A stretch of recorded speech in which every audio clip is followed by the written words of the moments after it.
સ્તર ઊંચું લાવવા અમદાવાદ મહાનગરપાલિકાનો પ્રયોગ સામે આવ્યો છે। અમદાવાદમાં ખંભાતી કૂવા બનાવી પાણીના સંગ્રહનો પ્રયાસ હાથ ધરવામાં આવ્યો। વિશેષ બનાવટના કૂવામાં વરસાદની પાણીના સંગ્રહનું આયોજન કરવામાં આવ્યું છે। ઈંટ અને માટીની મદદથી તૈયાર થાય છે આ ખંભાતી કૂવા। અમદાવાદમાં 13 સ્થળે ખંભાતી કૂવા બનાવવાની કામગીરી ચાલુ કરવામાં આવી છે, તો વરસાદનું પાણી સીધું જમીનમાં ઉતરી જાય તેવી વ્યવસ્થા હાથ ધરવામાં આવી છે। પાણી સીધું જમીનમાં ઉતરે તો ભૂગર્ભ જળનું સ્તર ઊંચું આવશે। પ્રાયોગિક સફળતા બાદ અન્ય સ્થળે પણ આ ખંભાતી કૂવા બનાવવામાં આવશે।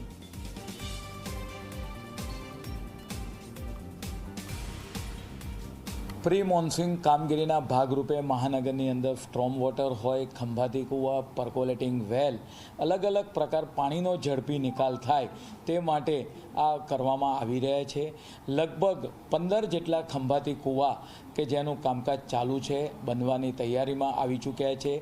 આ જે ખંભાતી કૂવા છે, જ્યાં જગ્યાએ વોટર લોગિંગ થતું હોય તે જગ્યાએ ખંભાતી કૂવા બનાવવામાં આવ્યા છે।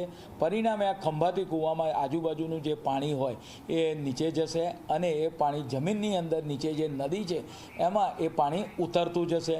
લગભગ 2.5 થી 3 લાખના ખર્ચે આ ખંભાતી કૂવાનું નિર્માણ થઈ રહ્યું છે।